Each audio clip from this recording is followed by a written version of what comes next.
Hello guys, आप सभी का स्वागत है। आज फिर से एक नया सेशन केमिस्ट्री का।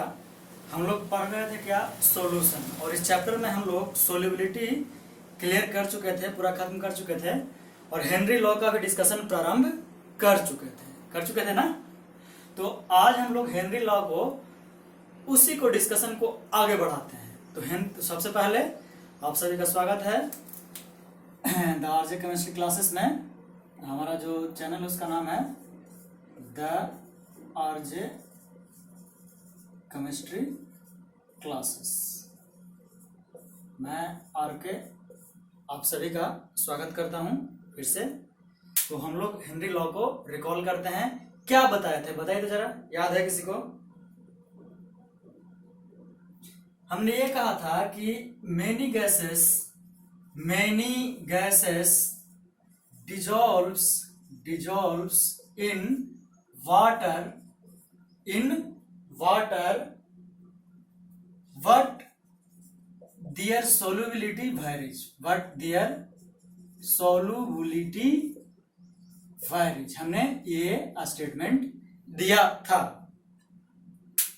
और ये भी कहा था कि ये जो हेनरी लॉ है किस पे डिस्कशन करता है, प्रेशर के कारण। प्रेशर के कारण जो सॉल्युबिलिटी हमारा चेंज होगा उसके बारे में डिस्कशन करता है आपका हेनरी लॉ। यहां तक हम डिस्कशन कर चुके थे। आगे भी हल्का सा कह चुके थे कि कोई भी सब्सटेंस क्या होता है, सब्सटेंस सोलुबल कब होता है, जब स्पेशली वो क्या होता है, गैसेस। और यहां हम किसका बात कर रहे थे, गैसेस का। पोलर, जो जितना ज्यादा पोलर गैस होगा वो उतना ही ज्यादा क्या होगा, वाटर में सोल्यूबल होगा। जैसे एग्जांपल दिए थे HCl का एग्जांपल था, CO2 का एग्जांपल था, और बहुत सारे गैसेस थे। बेसिकली ये दो एग्जांपल ज्यादा याद रखने हैं।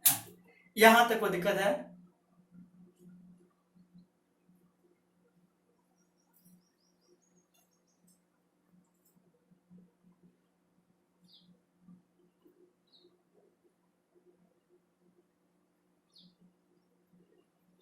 ठीक है, अब इसको हम लोग एग्जाम्पल के थ्रू चलते हैं। कि मानते हैं एक ए गैस है, ए क्या है, गैस है, और बी क्या है, सोलवेंट। ठीक है, तो इन दोनों को मिक्स करेंगे तो क्या बनेगा हमारा, सॉल्यूशन। ऑब्वियसली क्या बनेगा, ए गैस, ये बिहेव कैसे करेगा, सोल्यूट की तरह, और ये सोलवेंट, और ये सॉल्यूशन। मानते हैं क्या है, ये इक्विलिब्रियम स्टेट में है। किसमें है, इक्विलिब्रियम स्टेट में है। तो अब हमको क्या करना है कि इसको फॉरवर्ड डायरेक्शन में, इस रिएक्शन को क्या करना है, फॉरवर्ड डायरेक्शन में ले जाना है। तो हम लोग क्या क्या कर सकते हैं, बता सकते हैं? इस रिएक्शन को फॉरवर्ड डायरेक्शन में ले जाने के लिए हम लोग क्या क्या कर सकते हैं, जरा बताइए।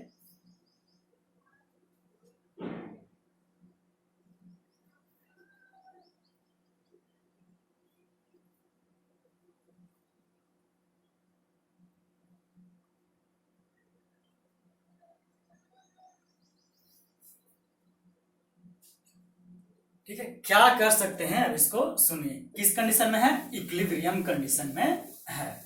तो इसको एग्जांपल के थ्रू चलिए पहले। जैसे कि एग्जांपल लेते हैं, किस तरीके से ले सकते हैं एग्जांपल।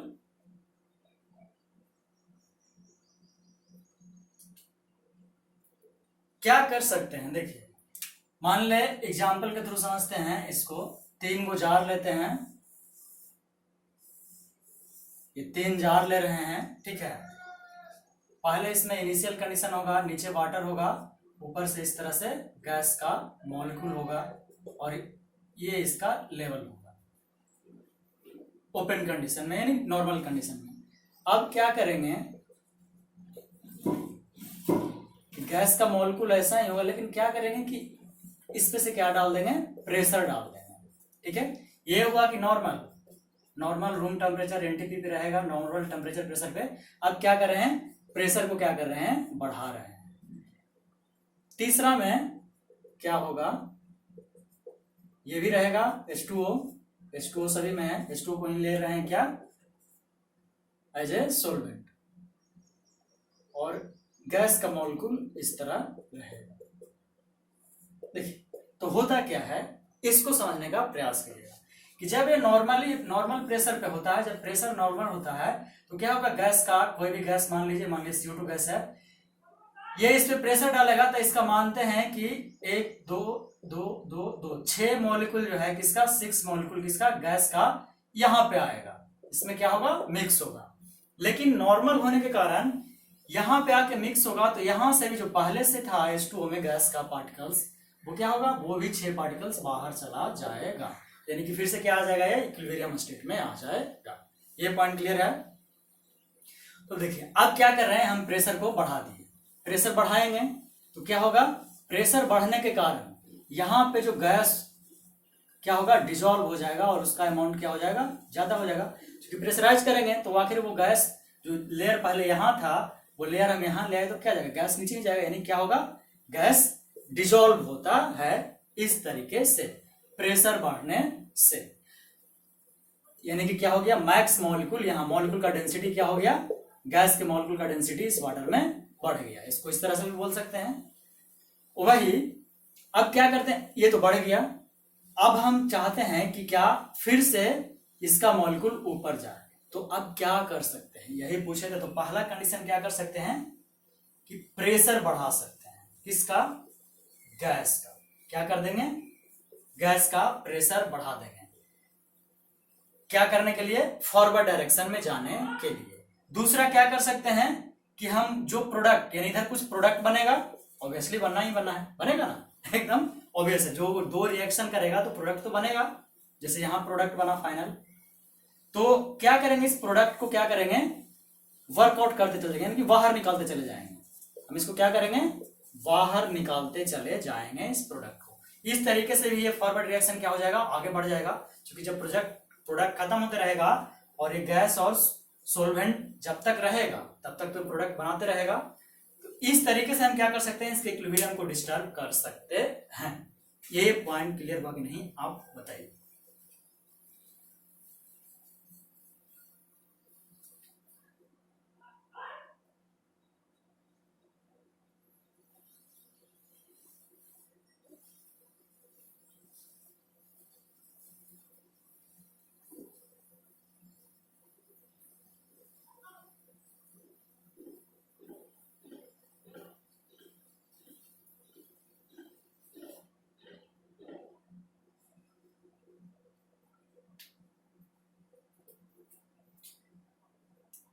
ये पॉइंट भी क्लियर है। तो क्या हुआ, यहाँ डिसॉल्वेंस के कारण क्या होगा, यहाँ सोल्यूबिलिटी, क्योंकि हम चाह क्या रहे थे, सोल्यूबिलिटी बढ़ाना।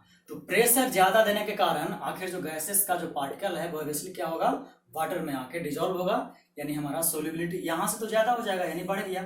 यहाँ इक्विलिब्रियम कंडीशन में था सोल्यूबिलिटी, लेकिन क्या हुआ, यहाँ सोल्यूबिलिटी फिर से बढ़ गया। और यहाँ क्या किए हम, बताइए।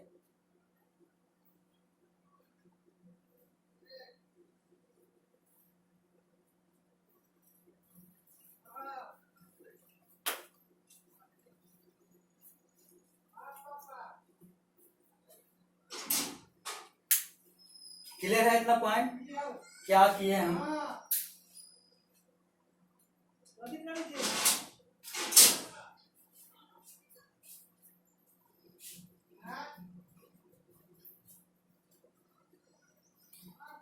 यहां तक समझ में आया कि नहीं, कि कैसे हम सोल्यूबिलिटी बढ़ा सकते हैं। यानी सिंपली प्रेशर को क्या करके, बढ़ा करके हम इजिली सोल्यूबिलिटी किसी भी गैस का बढ़ा सकते हैं एक जार लेकर के। यही डिस्कशन कौन करता है, हेनरी लॉ। सिर्फ ध्यान रखिएगा, सिर्फ हेनरी लॉ प्रेशर के कारण जो सोल्यूबिलिटी बढ़ता है उसी पे डिस्कशन करता है, ना कि अलग। क्लियर है।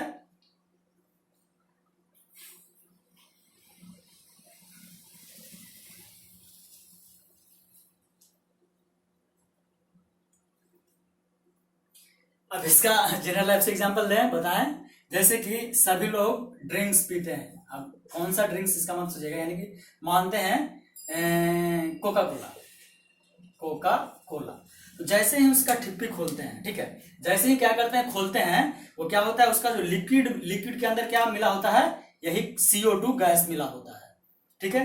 तो CO2 खोलने के कारण, खोल रहे हैं तो क्या हो रहा है, आखिर उसका प्रेशर कम कर रहे हैं ना, टिप्पी को खोल रहे हैं यानी ढक्कन को खोल रहे हैं, तो क्या होता है नीचे से एकाएक जो कार्बन डाइऑक्साइड गैस जो कंप्रेस्ड रहता है, मिक्स रहता है, डिजोल्व रहता है वाटर में, वो क्या होता है ऊपर की तरफ भागता है।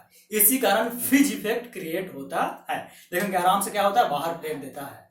ये बात कार्बोनेटेड ड्रिंक्स में भी होता है और साथ साथ जो लोग रम वगैरह पीते हैं उसमें भी होता है, लेकिन हम इसका एग्जांपल ना ले, वही बेटर है हमारे लिए। क्या है कार्बोनेटेड ड्रिंक्स क्यों आखिर फिज आउट होता है, उसका रीजन यही है। जो कार्बन डाइऑक्साइड गैस है वो क्या होता है डिजोल्व होता है। किसमें डिजोल्व होता है, किसमें डिजोल्व होता है वाटर में, और जैसे ही खोलते हैं प्रेशर कमता है और धड़ाम से ऊपर। इसी कारण यहां कहे थे कि कैसे कर सकते हैं।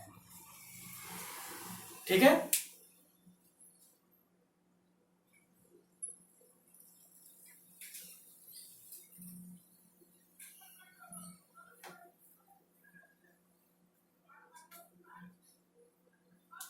चलिए अब एग्जांपल अच्छे से समझ में आया। उम्मीद करते हैं सिर्फ अच्छे से नहीं समझ में आएगा कि क्यों कार्बोनेटेड ड्रिंक क्या होता है फिज आउट होता है, और सोल्युबिलिटी हम लोग कैसे बढ़ा सकते हैं। ये समझना बहुत ही जरूरी था हेनरी लॉ। ठीक है, सोल्युबिलिटी बढ़ाने के लिए हमें प्रेशर क्या करना होगा, बढ़ाना होगा। क्लियर है यहां तक? अब आगे बढ़ें। ठीक है, आगे बढ़ते हैं। नहीं समझ में आया होगा कमेंट कर दीजिएगा, हम फिर से इसको अगले क्लास में या तो टाइम मिलेगा तो क्लास में डिस्कस कर लेंगे, क्योंकि ये समझना बहुत ही आवश्यक है।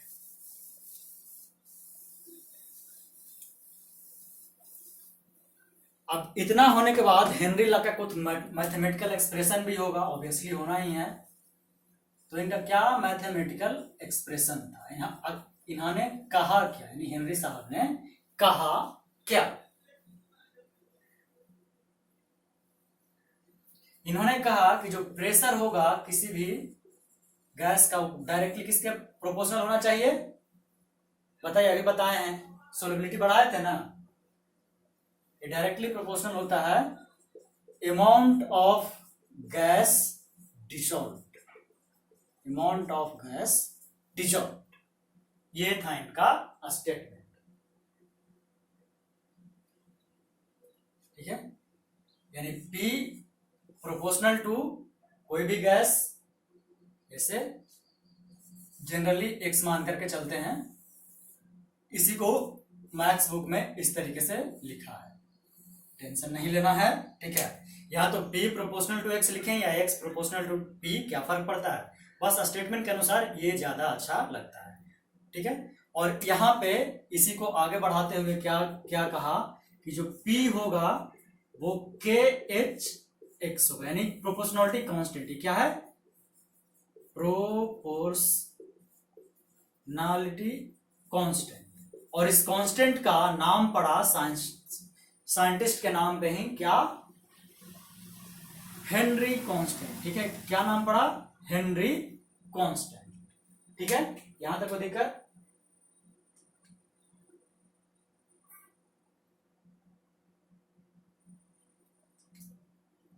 ठीक है, ये था इनका मेन स्टेटमेंट। क्या कहा इन्होंने कि जो प्रेशर होगा वो डायरेक्टली प्रोपोर्शनल होगा अमाउंट ऑफ गैस डिसॉल्व्ड। इसी को रिवर्स करके कर सकते हैं कि amount of gas dissolved pressure के डायरेक्टली प्रोपोर्शनल होगा। जैसे कि एग्जांपल में हमने कहा था कि जैसे ही प्रेशर बढ़ा दिया, यहां तक लाया था, क्या किया था, प्रेशर बढ़ाया था, प्रेशर इंक्रीज किया था, वैसे ही सोल्युबिलिटी भी हमारा क्या हो गया था, इंक्रीज हो गया था। यानी सोल्युबिलिटी इंक्रीज होने का मतलब क्या हुआ, इसका मतलब क्या हुआ, यानी गैस, अमाउंट ऑफ गैस क्या हो गया था, डिसॉल्व हो गया था, और वो क्या हुआ था, बढ़ गया था। यहां तक कोई दिक्कत?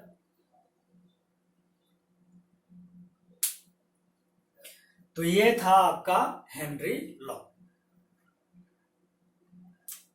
तो यहां पे जो हेनरी कांस्टेंट होगा ये क्या होता है, डिफरेंट, हर एक गैस के लिए क्या होगा, different for every gas, different for every gas. और यहां जो जनरल मिसकंसेप्शन होता है इस एक्स को लेकर के, कि ये लोग मान लेते क्या, मोल फ्रैक्शन, क्योंकि हम लोग मोल फ्रैक्शन को भी जब पढ़े थे तो इसी से डिस्कस करते हैं, लेकिन यहां ध्यान रखिएगा ये मोल फ्रैक्शन नहीं है, कुछ भी हो सकता है। मोल फ्रैक्शन कब हो सकता है, जब इन दोनों का यूनिट क्या हो जाए, सेम हो जाए। क्योंकि जानते हैं कि मोल फ्रैक्शन क्या होता है, यूनिटलेस होता है। यूनिट लेस होता है। अगर ऐसा ना हुआ तो हो सकता है कि ये मोलारिटी हो सकता है मोलालिटी हो सकता है नॉर्मलिटी हो, कुछ भी हो सकता है। तो ध्यान रखिएगा एक्स क्या है, मोल फ्रैक्शन नहीं है। यहां तक कोई दिक्कत?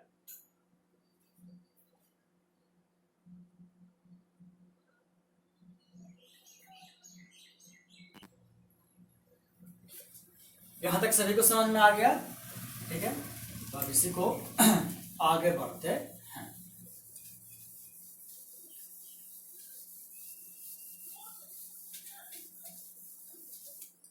तो क्या हुआ हमारा relation, pressure is equal to Henry constant into x.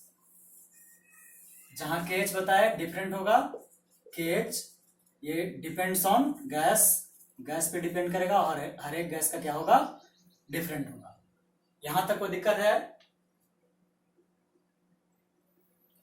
तो अब आगे इसी को बढ़ते हैं कि केज को आखिर डिफाइन कैसे कर सकते हैं। अगर सपोज कीजिए इफ वी टेक x बराबर 1, ठीक है, अगर x को 1 लें, ऐसा हो सकता है और ऑब्वियसली हो सकता है। बहुत सारे सॉल्यूशन में ये फैक्टर x 1 के बराबर हो सकता है, मोलारिटी 1 के बराबर तो हो ही सकता है। तो क्या हो जाएगा, P बराबर KH, यानी कि KH हेनरी फैक्टर क्या हुआ, प्रेशर के बराबर ही हो गया। तो इस तरीके से लेकर के हम हेनरी फैक्टर को डिफाइन कर सकते हैं। और नेक्स्ट में जो हमारा हेनरी फैक्टर होता है वो इनवर्सली प्रोपोर्शनल होता है सोल्यूबिलिटी का।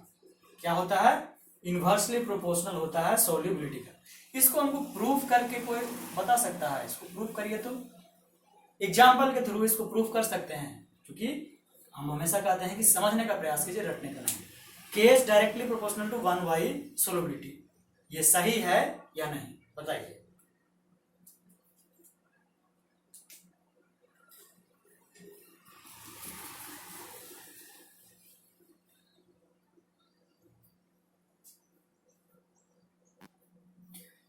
तो कैसे प्रूफ कर सकते हैं, हर समय एग्जाम्पल लीजिए, सबसे बेस्ट तरीका होता है एग्जाम्पल से।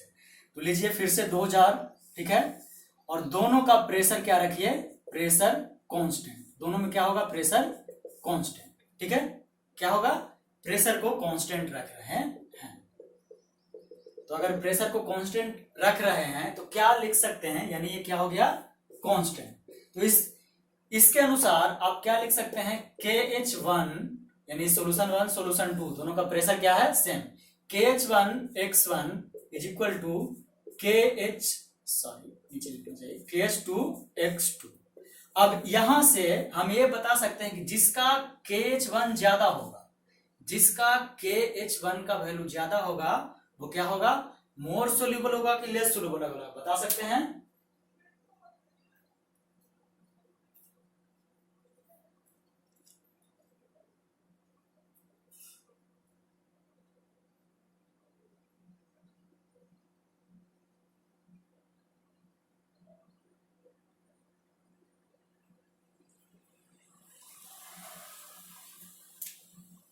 ठीक है, यानी कि जितना ज्यादा KH होगा तो एक ज्यादा हो। जब इस तरीके का रिलेशन हो तो एक ज्यादा हो तो दूसरे को तो ऑब्वियसली कम होना चाहिए ना।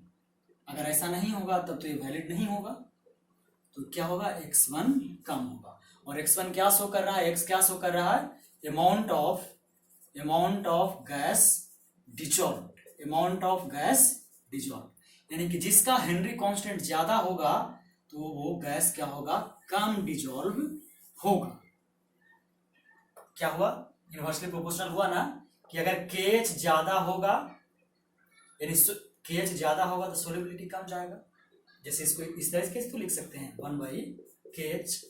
अगर ये ज्यादा होगा तो ऑब्वियसली ये वैल्यू क्या होगा, लेस देन 1 होगा ना। देखिए एकदम प्रैक्टिकली प्रूफ कीजिए सभी चीज को, मजा तब आता है साइंस पढ़ने, और स्पेशली केमिस्ट्री तो सब कुछ प्रैक्टिकल ही। ठीक है, प्रूफ हुआ कि जिसका क्या किए हमने, फिर से बता रहे हैं इसको, कि मान लिया कि 2 क्या है, जार है जिसमें 2 गैस AB है, ठीक है, लेकिन दोनों को हम क्या करते हैं, कांस्टेंट रख लेते हैं, क्या, उसका प्रेशर। तो प्रेशर कांस्टेंट रखने के कारण अब लिख सकते हैं KH1X1 यहां से हेनरी लॉ के अनुसार KH1X1 is equal to KH2X2। तो अगर ये नॉर्मल सेंस है कि अगर KH1 ज्यादा होगा तो X1 को कम होना होगा इस इक्वेशन को वैलिड होने के लिए, यानी KH1 अगर ज्यादा होता है तो X1 क्या होना चाहिए, कम। और X क्या शो कर रहा था यहाँ, अमाउंट ऑफ गैस डिजॉल्व, यानी सोलिबिलिटी, क्योंकि जितना ज्यादा डिजॉल्व क्या शो करता है, सोलिबिलिटी। तो अगर KH1 ज्यादा हुआ तो सोलिबिलिटी क्या होगा, कम होगा। इसी को यहाँ पे इस तरीके से भी लिख सकते हैं या इस तरीके से भी लिख सकते हैं। ये आया समझ में? उम्मीद करते हैं आया होगा, एकदम आसान है ना।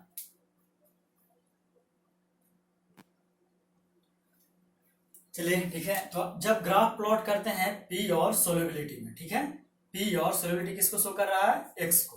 तो इस तरीके से यानी इसमें और इसमें अगर प्लॉट करते हैं, ठीक है, तो KH को लिख सकते हैं ना P/X। तो अगर ग्राफ प्लॉट करते हैं तो हमें क्या मिलता है, ओरिजिन से स्ट्रेट लाइन। इसी तरीके से आपका जो सोल्यूबिलिटी होता है वो क्या होता है, इनवर्सली प्रोपोर्शनल होता है टेम्परेचर। ठीक है, क्या होता है, इनवर्स सोल्यूबिलिटी इनवर्सली प्रोपोर्शनल होता है किसके, टेम्परेचर के। इसका मतलब समझा सकते हैं, जैसे एक नॉर्मल एग्जांपल लीजिए, फिर से वही घर का ही क्या लेते हैं, आराम से हम लोग बाहर से ठंडा लाते हैं, यानी कोका कोला पेप्सी जो भी लाते हैं उसको हम कहाँ रखते हैं स्टोर करने के लिए, टेम्परेचर ज्यादा जहां हो यानी गर्मी में रखते हैं या फ्रीजर में रखते हैं। तो इसका आंसर ऑब्वियसली क्या दीजिएगा आप लोग, कि हम लोग उसको फ्रीजर में रखते हैं। क्यों रखते हैं, इसके पीछे का साइंस भी क्या है, ये सोल्यूबिलिटी ही बताता है। क्या होता है कि अगर टेम्परेचर ज्यादा होगा तो ऑब्वियसली क्या होगा, एनर्जी बढ़ जाएगा मॉलिक्यूल्स का, और जब एनर्जी बढ़ जाएगा तो क्या हो जाएगा, वो बाहर आना चाहेगा, तो क्या होगा, हमारा फ्रिज में ही फटने का चांसेस रहता है बॉर्डर का, सॉरी मतलब कि धूप में रखेंगे तब। तो इसीलिए हम लोग क्या करते हैं कि उसको फ्रीज में रखते हैं, फ्रीज कर देते हैं। तो फ्रिज में टेम्परेचर क्या होता है, कम होता है, तो क्या होगा, सोल्यूबिलिटी कम जाएगा, यानी वो आराम से क्या हो जाएगा, सेटल हो जाएगा धीरे धीरे। इसी कारण से क्या होता है बता सकते हैं, फ्रीज यानी आइस क्यूब में भी कन्वर्ट हो जाता है, यानी आइस में, क्यूब छोड़िए, आइस में कन्वर्ट हो जाता है। रीजन ये है, क्यों, क्योंकि उसका सोल्यूबिलिटी कम जाता है। अब सोल्यूबिलिटी कमेगा तो धीरे धीरे वो क्या होगा, एक जगह जमना शुरू हो जाएगा, यही रीजन है। इसका एक और बहुत ही अच्छा एग्जांपल है आपका, कि आप हॉट वाटर लीजिए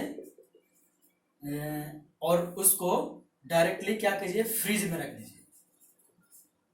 तो इसका जो आइस क्यूब बनेगा वो ऑलमोस्ट ट्रांसपेरेंट होगा।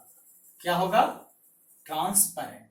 ये आप एक तरीका बता रहे हैं बनाने का, ये आप प्रैक्टिस कर सकते हैं। शायद नीचे ना दिख रहा हो, इसको कहीं लिख देते हैं, ठीक है। ये समझ में आया, क्या बता रहे थे उसको देखिए।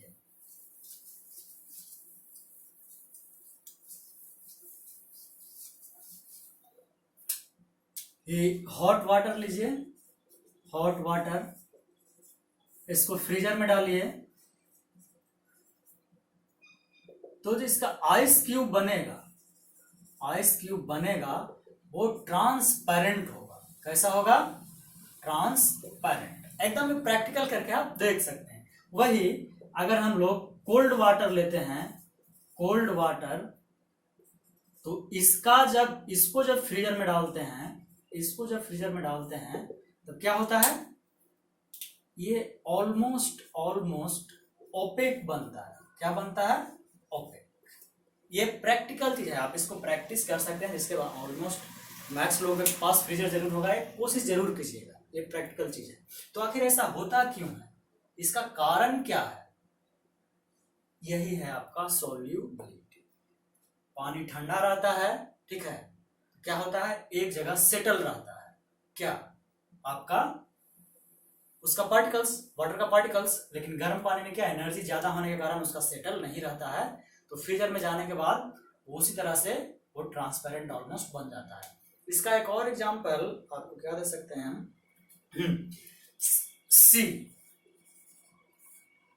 यानी जहां हॉट सी होगा, वहां पे जहां सी का पानी बहुत ज्यादा गर्म होगा, वहां मरीन लाइफ ऑलमोस्ट नहीं पाया जाता है, मरीन लाइफ नहीं पाया जाता है।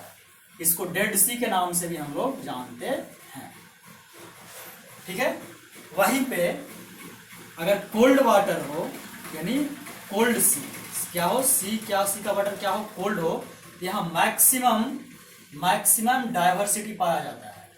मैक्सिमम डाइवर्सिटी किसका, क्रिएचर का। डाइवर्सिटी मतलब होता है क्रिएचर, यानी यहाँ लाइफ ज्यादा पाया जाता है। इसका रीजन भी ये सोलुबिलिटी भी है, क्योंकि क्या रहेगा, वाटर कोल्ड रहेगा तो इजिली आराम से उसको ऑक्सीजन हमेशा बाहर नहीं भागेगा, ऑक्सीजन आराम से उसको मिलते रहेगा। जितने भी क्या रहेंगे, मैरिन लाइफ, मैरिन क्रिएचर रहेंगे, उनको आराम से ऑक्सीजन मिलता रहेगा और वो सरवाइव कर पाएंगे। इसका बहुत सारा एग्जांपल है, और भी चाहिए आपको, आगे आते हैं, जब एप्लीकेशन बताएंगे तब बताते हैं। यहां तक कोई दिक्कत है?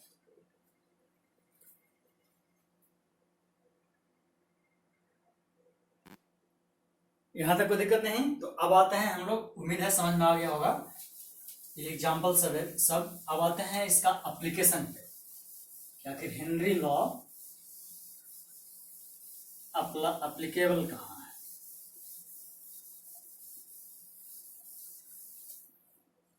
ये क्वेश्चन में पूछा हुआ है आपका, एप्लीकेशंस ऑफ हेनरीज लॉ। पहला एप्लीकेशन तो आपको एग्जांपल के थ्रू ही बता दिए हैं, याद है?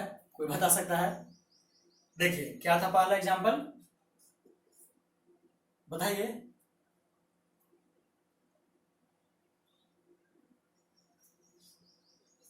To increase the solubility of carbon dioxide in drinks, और कैसे, ठीक है, कार्बोनेटेड ड्रिंक्स स्पेशली इसको बोलते हैं। और उसको भी नहीं तो ड्रिंक्स कैसा होता है, इसको हम लोग सॉफ्ट ड्रिंक बोलते हैं। ये बता दिए। कहाँ यूज करते हैं, CO2 का यूज करते हैं। क्यों करते हैं ये भी आपको बता दिए। क्यों करते हैं, क्योंकि प्रेशर डाल करके क्या करते हैं, उसको मिक्स करते हैं उस सोल्यूशन बनाने में, सोलवेंट में, इस कारण से CO2 का यूज करते हैं। ये बबल्स भी बनाता है इजिली। दूसरा इसका एप्लीकेशन है, वो भी आपको बताया अभी, survival of aquatic life, aquatic life कहां पे, इन सी। और कैसा पानी में, सी में भी वो पानी कैसा होना चाहिए, हॉट वाटर की कोल्ड वाटर, बताइए, बताए थे अभी, बताए थे ना, कैसा होना चाहिए, कोल्ड वाटर।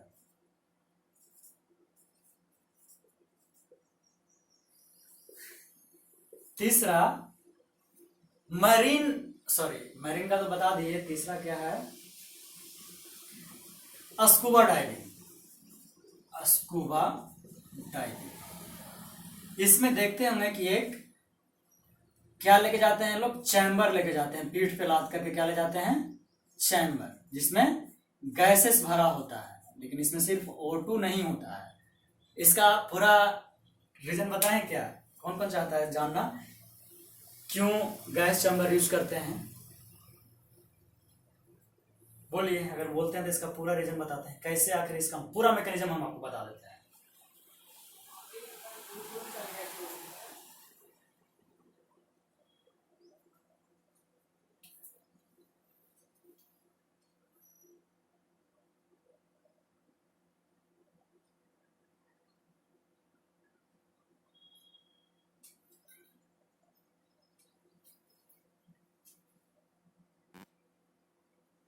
नहीं बताए ना, ठीक है।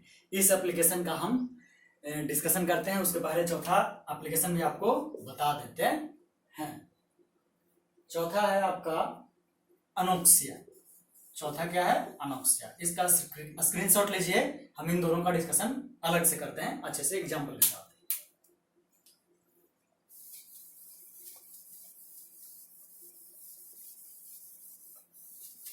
किसका करना था? Scuba diving. देखिए होता क्या है, जैसे हम लोग यहाँ सी लेवल है, ठीक है, ये सी में स्कूबा डाइविंग एंट्री मारेगा और ये नॉर्मल लेवल है। तो यहाँ जो प्रेशर होगा वो एटीएम होता है, ये अभी पैसा वाला एटीएम मत समझ लीजिएगा, ठीक है। ये कौन सा एटीएम? Atmospheric pressure. साथ ही साथ अगर स्कूबा डाइवर कोई इंसान है, ठीक है, बना नहीं पाएंगे, बहुत खराब है, मतलब कोई यहाँ क्या है? ह्यूमन है, यहाँ पे रहेगा तो नीचे जैसे जैसे जाते हैं हम लोग, नीचे जैसे जैसे बढ़ते हैं तो हमारा प्रेशर क्या होता है? प्रेशर बढ़ने लगता है। क्यों ऐसा होता है? तो इस हाइड्रोस्टैटिक कॉलम के कारण, यानी सिर्फ पी एटीएम अब इस पे नहीं लगेगा, जो लगेगा वो क्या लगेगा? P atmospheric plus P hydrostatic. और इसी हाइड्रोस्टैटिक को आप लोग पढ़े हमें क्लास 11th में बर्नौली थ्योरम में क्या लिखते हैं इसको? रो जी एच। तो नॉर्मल प्रेशर मात्र इतना है, इतने पे ही हम लोग आराम से सांस लेते हैं और जीवित रहते हैं। लेकिन जब प्रेशर बढ़ जाएगा तो हेनरी लॉ के अनुसार क्या हुआ कि प्रेशर इंक्रीज किए तो हमारा सोल्युबिलिटी क्या हो जाता है? सोल्युबिलिटी इंक्रीज हो जाता है ना। हेनरी साहब यही कहे ना, जैसे जैसे प्रेशर बढ़ाएंगे सोल्युबिलिटी क्या हो जाएगा? हमारा बढ़ते जाएगा। तो यहाँ प्रेशर तो बढ़ गया तो हम सांस लेंगे ना, तो सांस लेंगे तो ऑक्सीजन लेंगे, ठीक है, तो इसका सोल्युबिलिटी बढ़ जाएगा। इसका सोल्युबिलिटी क्या हो जाएगा? हमारे बॉडी में कहाँ बढ़ेगा? हमारे वेन्स में, बॉडी में क्या होगा? इसका सोल्युबिलिटी बढ़ जाएगा। यानी कि जितना रिक्वायर्ड अमाउंट ऑफ ऑक्सीजन हमको चाहिए था उससे ज्यादा हमको ऑक्सीजन मिल रहा है। तो अगर इस कंडीशन में हमारे बॉडी में सोल्युबिलिटी बढ़ा हुआ है, इस कंडीशन में अगर हम फिर वापस इस सरफेस पे जाते हैं तो एकाएक क्या होगा? हमारे ब्लड से ऑक्सीजन बाहर निकलना शुरू हो जाएगा। तो क्या ऐसा कोई चाहेगा?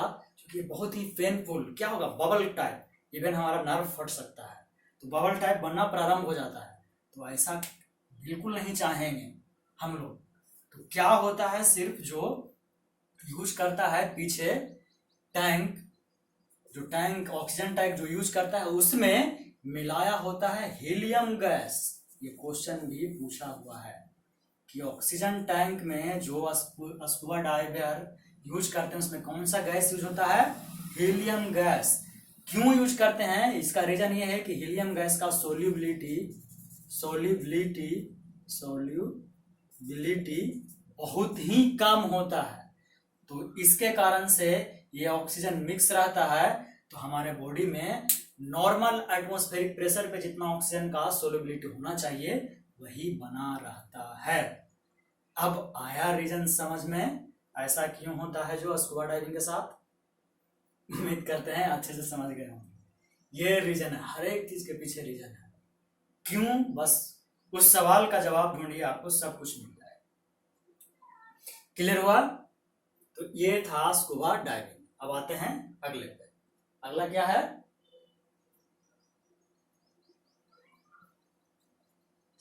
अनोक्सिया।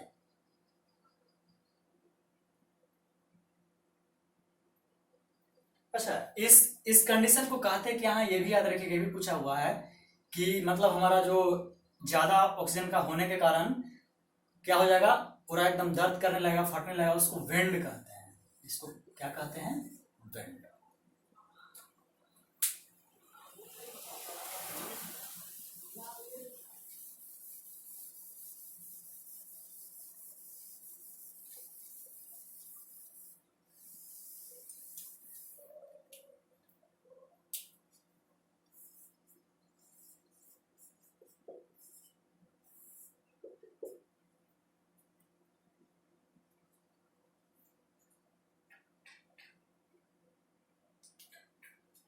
ठीक है, इसमें देखिए, इसका भी एग्जांपल से समझिए। इसमें क्या होता है कि जैसे ही हम लोग क्या क्या बोल सकते हैं, हाँ, पहाड़ों पे चढ़ते हैं, ठीक है, पहाड़ों पे, इसको माउंटेन कहते हैं, ठीक है, पता ही होगा। माउंटेन पे जैसे जैसे हम लोग क्या करते हैं? क्लाइंबिंग करते हैं तो हमें ब्रीदिंग में क्या होता है? ब्रीदिंग में डिफिकल्टीज फील होना शुरू होता है।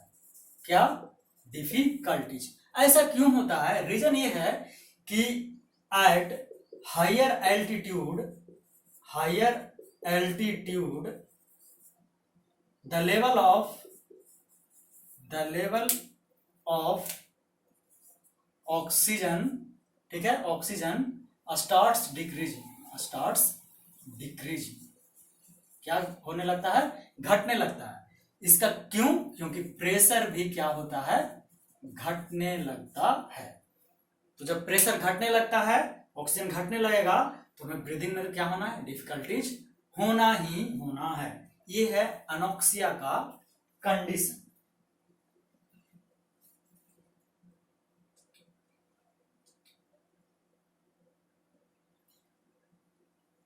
ये पॉइंट क्लियर हुआ कि अनोक्सिया क्यों क्रिएट होता है?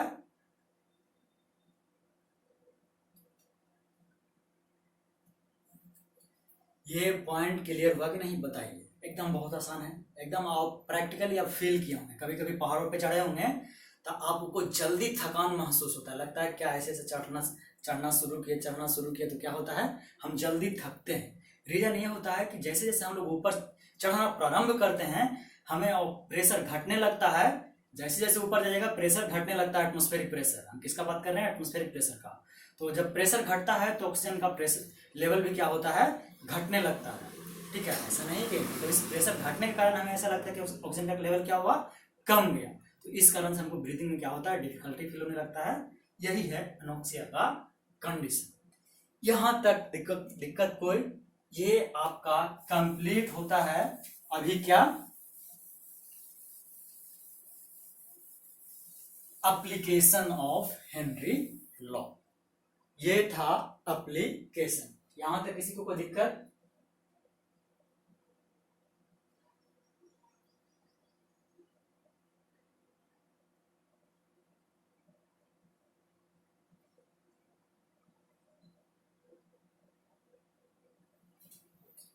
ये हो गया एप्लीकेशन। अब इनका कुछ लिमिटेशंस भी है। लिमिटेशंस आप लोगों को समझ में आया होगा क्या हो सकता है? कुछ लिमिटेशंस हैं। सबसे पहला लिमिटेशन क्या है? क्या है? शुरू से ही पढ़ते आ रहे हैं उसी को, कि the pressure of gas is not too high, यानी ज्यादा नहीं होना चाहिए। पहला ये है, ठीक है। साथ में दूसरा, temperature is not to low. देखिए आपको याद होगा तो पीवी बराबर एनआरटी, प्रेशर और टेम्परेचर, ठीक है। इनका लिमिटेशन ये था कि टेम्परेचर भी क्या होना चाहिए? लो होना चाहिए। तीसरा,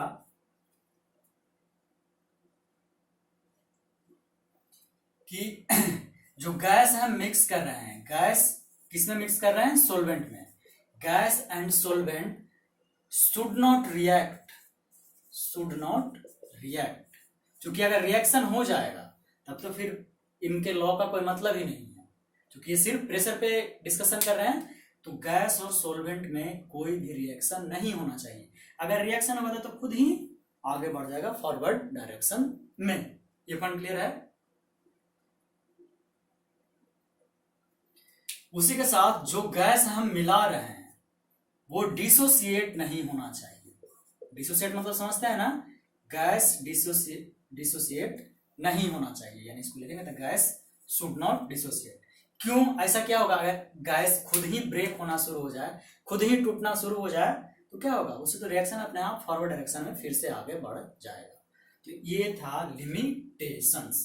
यहां तक कोई दिक्कत है?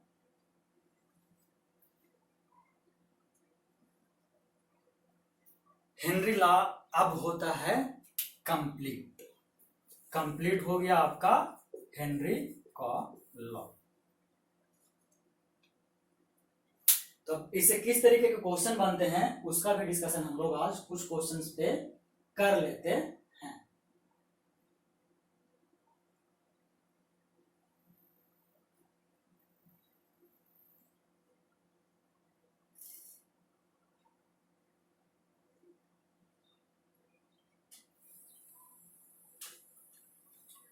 ठीक है, तो कुछ क्वेश्चन हो जाए। तो किस तरीके से हेनरी लॉ पे क्वेश्चन बनता है, तब जाकर के हेनरी लॉ कंप्लीट हो जाएगा। थ्योरी कंप्लीट हम कर दिए हैं। तो क्वेश्चन नंबर 1 है आपका, the solubility of pure oxygen at 25 degrees centigrade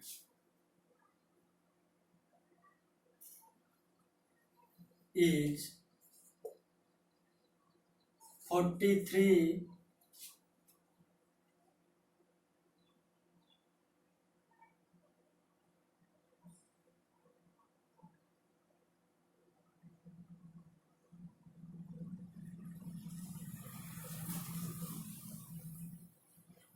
ठीक है, कितना दिया सोलिबिलिटी, कितना दिया 43, और एट 180 कितने पे, 1 एटमॉस्फेरिक प्रेशर पे।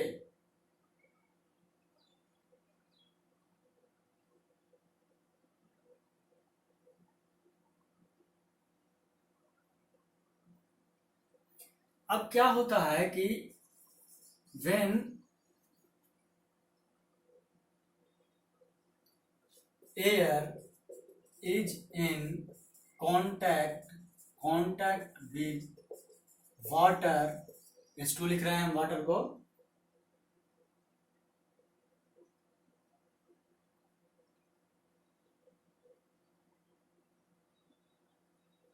वाटर एट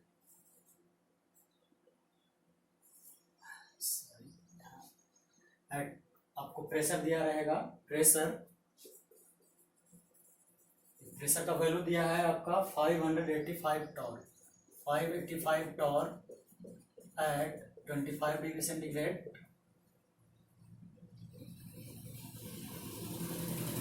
क्वेश्चन आप शुरू होता है, how much oxygen is dissolved, how much oxygen is dissolved in 500 ml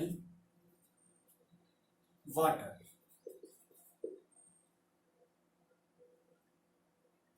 इसके साथ साथ दिया है the average concentration of oxygen in air, oxygen in air ये पता है आपको 21.1% वॉल्यूम बाई वॉल्यूम। इस क्वेश्चन को हम समझा देते हैं, आप बनाने का प्रयास करिएगा नहीं तो हम बताते हैं। कहा कि प्योर ऑक्सीजन का 25 डिग्री और 180 एम पे कितना है 43, क्या है 43 mg में रहेगा ये। 43 क्या है आपका सोल्युबिलिटी है। कहा एयर अगर कांटेक्ट में हो वाटर के साथ कितने प्रेशर पे 585 टॉर पे 25 डिग्री सेंटीग्रेड पे, तब ऑक्सीजन को अगर डिजॉल्व करते हैं 500 ml वाटर में, ठीक है, how much O2 is dissolved, ठीक है, यही फाइंड करना है। 500 ml अगर सॉल्यूशन है H2, सॉल्यूशन नहीं सॉल्वेंट है 500 ml H2O, तो कितना अमाउंट ऑफ ऑक्सीजन डिजॉल्व होगा अगर एवरेज कंसंट्रेशन है 21.1। ये क्वेश्चन ना ही टफ है ना ही आसान है, यानी मीडियम लेवल का है। इसको बनाने के लिए सोचना पड़ेगा। देखते हैं कितने से बनता है, 1 मिनट का टाइम दे रहे हैं।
ठीक है, आप लोगों से शायद बने या ना, हम ही आगे बढ़ते हैं, क्वेश्चन रहने देते हैं, ज़्यादा लंबा नहीं है।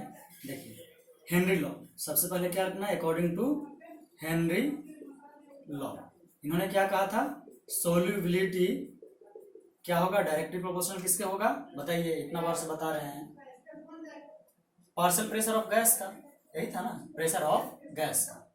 तो यहाँ पे जो डेटा है, ठीक है, तो यहाँ पे लिख सकते हैं क्या, S1 by P1 is equal to S2 by P2, ये बताइए, ये लिख सकते हैं कि नहीं। जहां की आपको क्या क्या दिया है, एयर का प्रेशर, एयर प्रेशर कितना दिया है आपका 585 टॉर, गैस प्रेशर हमको निकालना है, पी गैस किसका, O2 का, कितना हो जाएगा 585 इंटू कितना परसेंट दिया है 21.1, यानी इसको 21.1 बाई 100, ये क्यों हुआ आपको यही समझना है।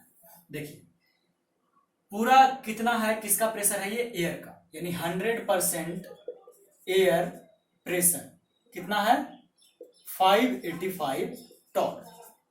तो इस 100% में ही क्या 21.1% जो कंसंट्रेशन है किसका, किसका ऑक्सीजन का, ये नहीं दिया है, तो 21% आखिर आया किस, 100% ही मिक्स है ना, तो 100% में अगर 585 है तो 21% ऑक्सीजन का कितना हो जाएगा 585 इंटू 21.1 बाई 100, यही तो होगा। ये समझ में आया कि नहीं बताइए, यही इंपॉर्टेंट है यहाँ,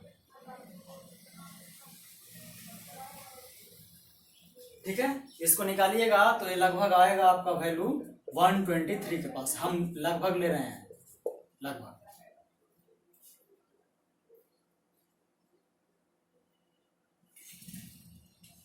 अब सारा डेटा हमें पता है, S1 पता है, निकालना क्या था आपको, S1 पता है, P1 पता है, निकलेगा। S1 कितना पता है, सोल्युबिलिटी कितना दिया था 43 डिवाइडेड बाई, ठीक है, कितना P1 कितना 585 इज इक्वल टू S2 हमें पता नहीं, निकालना है P2, आपका आया 123। यहां इसको निकालिए, आपको कितना आता है ये बताइए।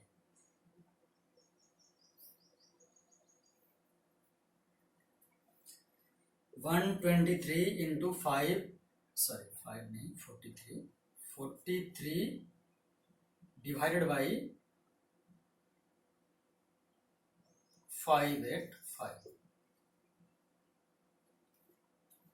इसको जब कैलकुलेट करते हैं, कैलकुलेट करें कैलकुलेटर से, इसको जब कैलकुलेट करिएगा आपका आ जाएगा S2 is equal to 123 into 43 divided by 585। देखिए लगभग 5 टाइम है, यानी लगभग 5 टाइम, एग्जैक्ट नहीं है, तो इसको हम आपको काटने का तरीका बता रहे हैं, लगभग 5 टाइम कट जाएगा, ठीक है, और एक्चुअली में 53 15 से और 500 5 से कम ही रहेगा, ठीक है।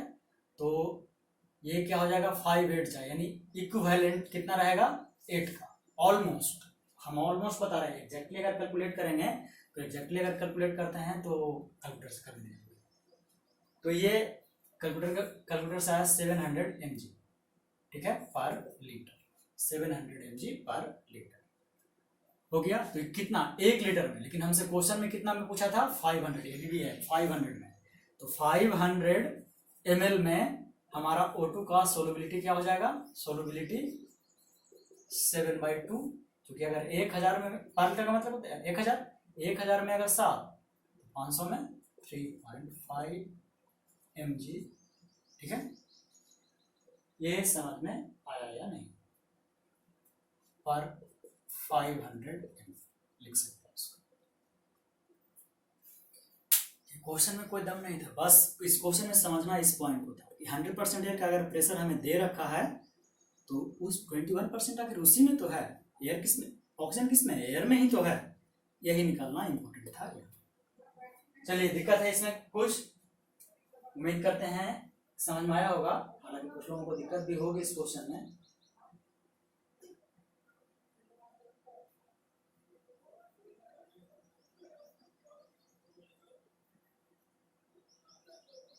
और क्वेश्चन आगे करें या अगले क्लास के लिए लीव कर दें? एक क्वेश्चन और हो सकता है, नहीं एक क्वेश्चन और करते हैं, इसको स्क्रीनशॉट लेकर के कर लीजिएगा।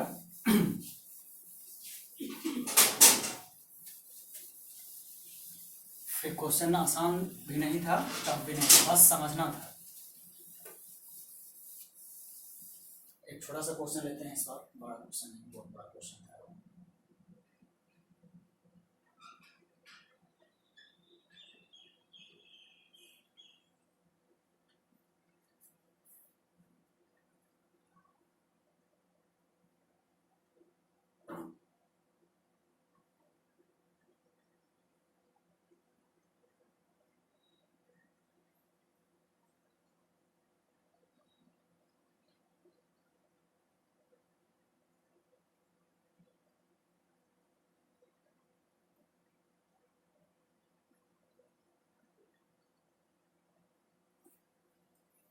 ठीक है, एक छोटा सा ही क्वेश्चन है।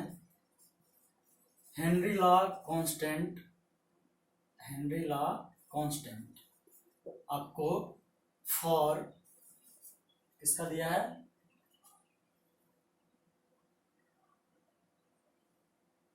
Methane, methane in benzene at 25 degree centigrade is 4.27 into 10 to the power 5 into 10 to the power 5 mmHg, mmHg। तो क्वेश्चन है डिटरमाइन द सोल्युबिलिटी, सोल्युबिलिटी किसका? यहां पे इंपॉर्टेंट है किसका? Solubility of benzene, of benzene.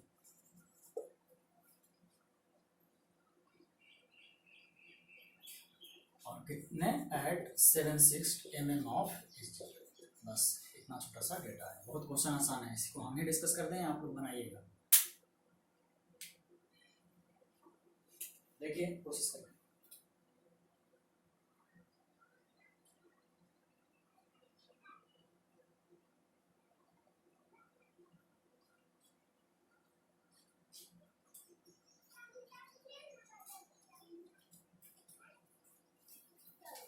बहुत आसान है, इसमें कुछ दिया नहीं है। देखिए PCH4 आपको दिया है, कितना दिया है? 760 mm ऑफ Hg। CH4 का दे दिया है, KH का वैल्यू दे दिया है, कितना दिया है? 4.27 into 10 to the power 5 mm of Hg। ये दो डेटा, और कोई डेटा दिया है तो बस हेनरी लॉ लगा दीजिए। अकॉर्डिंग टू हेनरी लॉ क्या बोले थे? Pressure is equal to Henry constant into x. ठीक है, प्रेशर पता, केएच पता, तो क्या एक्स क्या सोल्युबिलिटी, एक्स बराबर क्या हो जाएगा? P by KH। 760 divided by 4.27 into 10 to the power 5।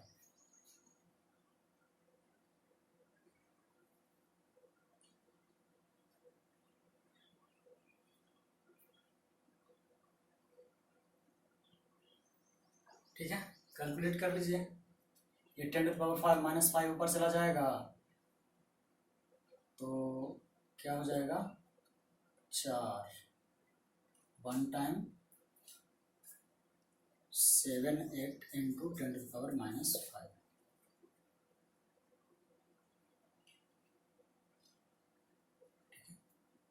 ये आएगा आपका आंसर।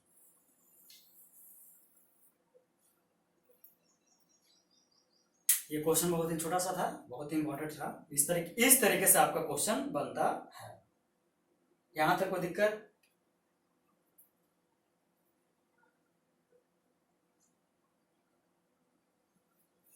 आप लोग आज बोर नहीं हुए हैं? देखिए, तो अब हमारा हेनरी लॉ कंप्लीट होता है। आपको न्यूमेरिकल भी करा दिए, एक आध और आता है उसको भी करवा देंगे किस तरह से आता है। अब आगे जो होगा वो होगा वेपर प्रेशर पे डिस्कशन, वेपर प्रेशर। ठीक है, ये अगले क्लास में हम लोग किस पे डिस्कशन करेंगे? वेपर प्रेशर पे। तो ठीक है दोस्तों, मिलते हैं फिर अगले क्लास में। जय हिंद, जय भारत।